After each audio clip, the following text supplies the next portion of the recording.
नमस्ते दोस्तों, कैसे हैं आप सब। मैं हूं आपका दोस्त ईशान। हमारी आज की कहानी जुड़ी है देवर्षि नारद जी से, जो हैं तो स्वयं नारायण के परम भक्त, पर एक बार वो भी माया के ऐसे जाल में फंसे कि उन्हें अपना सारा ज्ञान और अभिमान भूल गया। आइए सुनते हैं माया जाल में फंसे नारद की यह कथा और जानते हैं कि कैसे स्वयं भगवान विष्णु ने अपने प्रिय भक्त का घमंड तोड़ा। एक समय की बात है, देवर्षि नारद, जो हर पल नारायण नारायण का जाप करते हैं, उन्हें अपनी भक्ति पर गहरा अभिमान हो गया। उनके मन में यह भाव घर कर गया कि तीनों लोकों में उनसे बढ़कर भगवान विष्णु का कोई दूसरा भक्त नहीं है। अब तो उनका व्यवहार भी इसी भावना से प्रेरित होने लगा।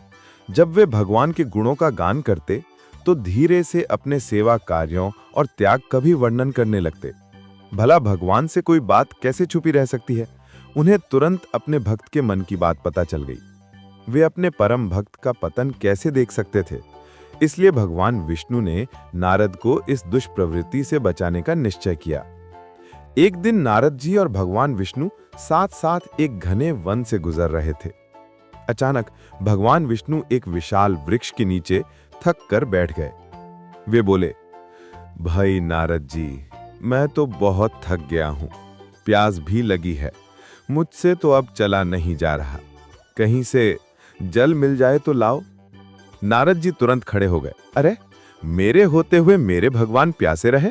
भगवान अभी लाया, आप थोड़ी देर बस मेरी प्रतीक्षा करें। नारद जी एक और दौड़ लिए।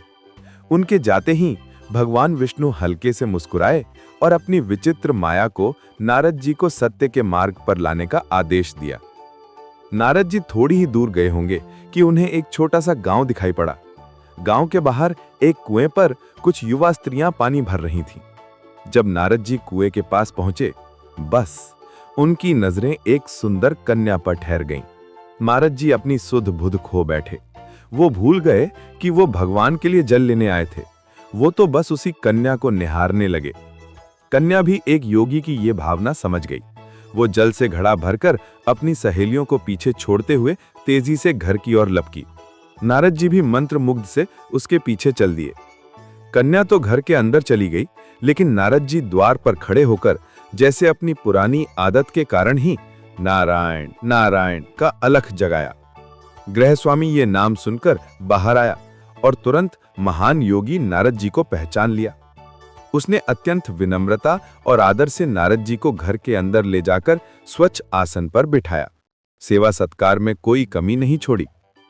जब गृहस्वामी ने सेवा का आग्रह किया तो नारद जी बोले, आपके घर में जो आपकी कन्या अभी अभी जल का घड़ा लेकर आई है, मैं उससे विवाह करना चाहता हूं। गृहस्वामी एकदम चकित रह गया, पर एक महान संत के साथ अपनी कन्या का विवाह करने की प्रसन्नता भी हुई। उसने तुरंत स्वीकृति दे दी। कुछ दिन बाद शुभ मुहूर्त में नारद जी का विवाह संपन्न हुआ। गृहस्वामी ने उन्हें गांव में एक जमीन का टुकड़ा भी दे दिया ताकि वो आराम से खेती करके अपना और अपने परिवार का पेट भर सकें। नारद जी की वीणा एक खूंटी पर टंगी रहती, जिस पर उनका ध्यान बहुत कम जाता। वो नारायण को भी भूल गए। वो अपनी पत्नी के प्रेम में ऐसे बंधे कि दिन भर खेती में लगे रहते। कभी हल चला रहे हैं तो कभी पानी दे रहे हैं, कभी बीज बोते तो कभी निराई गुड़ाई करते। वर्ष पर वर्ष बीतते गए। नारद जी गांव के संपन्न किसान माने जाने लगे। उनकी गृहस्थी भी बढ़ती गई। 3-4 प्यारे लड़के लड़कियां भी हो गए।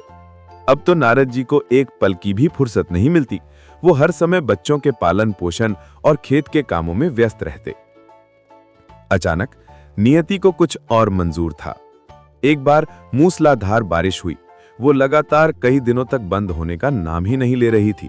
बादलों की गरज और बिजली की कड़क ने सबके हृदय में भय उत्पन्न कर दिया। गांव के पास बहने वाली नदी में भयंकर बाढ़ आ गई। चारों ओर केवल पानी ही पानी फैल गया। कच्चे पक्के मकान ढह गए, पशु डूब गए। गांव में त्राही त्राही मच गई। नारद जी अब क्या करते। उन्होंने घर का बचा हुआ कीमती सामान गठरी में बांधा और अपनी पत्नी तथा बच्चों को लेकर जान बचाने के लिए पानी के बीच से निकलने लगे। नारद जी एक हाथ से गठरी थामे, दूसरे हाथ से पत्नी को संभाले और एक बच्चे को पकड़े हुए थे। पानी का बहाव अत्यंत तेज था। अचानक नारद जी ने एक ठोकर खाई और गठरी बगल से निकलकर बह गई। मन महसूस कर सोचा, फिर कमा लेंगे। थोड़ी दूर जाने पर उनकी पत्नी एक गड्ढे में गिर पड़ी और गोद का मासूम बच्चा छूटकर पानी के तेज बहाव में बह गया। पत्नी चीख चीख कर रोई, पर कुछ न हो सका। धीरे धीरे उनके अन्य 2 बच्चे भी पानी में विलीन हो गए। पति पत्नी रोते कलपते एक दूसरे को सांत्वना देते कोई ऊंची जगह ढूंढते रहे, लेकिन किस्मत ने यहां भी उनका साथ नहीं दिया। आगे चलकर दोनों एक गहरे गड्ढे में समा गए। नारद जी तो किसी तरह गड्ढे में से निकल आए, मगर उनकी पत्नी का पता कहीं नहीं मिला। अकेले बचे नारद जी उसे इधर उधर दूर दूर तक ढूंढते रहे, लेकिन व्यर्थ। रोते रपटते उनका बुरा हाल था। पत्नी और बच्चों की याद से उनका हृदय फटा जा रहा था। उनकी सारी गृहस्थी उजड़ गई थी। बेचारे नारद जी क्या करें, किसे कोसें, अपने भाग्य को या भगवान को? जैसे ही उनके मन में भगवान का ध्यान आया, नारद जी के मस्तिष्क में अचानक प्रकाश फैल गया। उन्हें पुरानी सारी बातें याद आ गईं। ओहो, वो किस लिए आए थे? वो कहां आ गए? भगवान विष्णु तो उनकी प्रतीक्षा कर रहे होंगे। वो तो उनके लिए जल लेने आए थे और यहां गृहस्थी बसाकर बैठ गए। वर्षों बीत गए गृहस्थी बसने में और फिर नष्ट होने में। क्या भगवान अब भी उसी वृक्ष के नीचे बैठे होंगे? ये सोचते ही बाढ़ नदारद हो गई। गांव अंतर्धान हो गया। वो तो घने वन में खड़े थे। नारद जी पछताते और शर्मिंदा होते हुए भागे। देखा, कुछ ही दूर पर उसी वृक्ष के नीचे भगवान विष्णु लेटे हैं। भगवान ने उन्हें देखते ही उठकर पूछा, अरे भाई नारद, कहां चले गए थे? बड़ी देर लगा दी, पानी लाए या नहीं? नारद जी भगवान के चरण पकड़कर बैठ गए और लगे अश्रु बहाने। उनके मुंह से एक बोल भी नहीं फूटा। भगवान मुस्कुराए और बोले, तुम अभी तो गए थे, कुछ अधिक देर थोड़े ही हुई है। अब नारद जी की समझ में आया, ये सब भगवान की माया थी जो उनके अहंकार को चूर चूर करने के लिए पैदा हुई थी। एक स्त्री को देखकर वो भगवान को भूल गए थे। उनका घमंड क्षण भर में ढेर हो गया। वो पुनः सरलता और विनय के साथ भगवान के गुण गाने लगे। तो दोस्तों, देवर्षि नारद की ये कथा हमें सिखाती है कि हम कितने भी ज्ञानी क्यों ना हों, हमें अपनी भक्ति या ज्ञान पर कभी अभिमान नहीं करना चाहिए। अभिमान आते ही व्यक्ति माया के जाल में फंस जाता है। आज के लिए बस इतना ही। फिर मिलेंगे एक नई ज्ञानवर्धक कहानी के साथ। अगर आपको यह कहानी अच्छी लगी हो तो प्लीज वीडियो को लाइक करें और हमारे चैनल अस्तित्व की खोज को शेयर और सब्सक्राइब करना ना भूलें। धन्यवाद।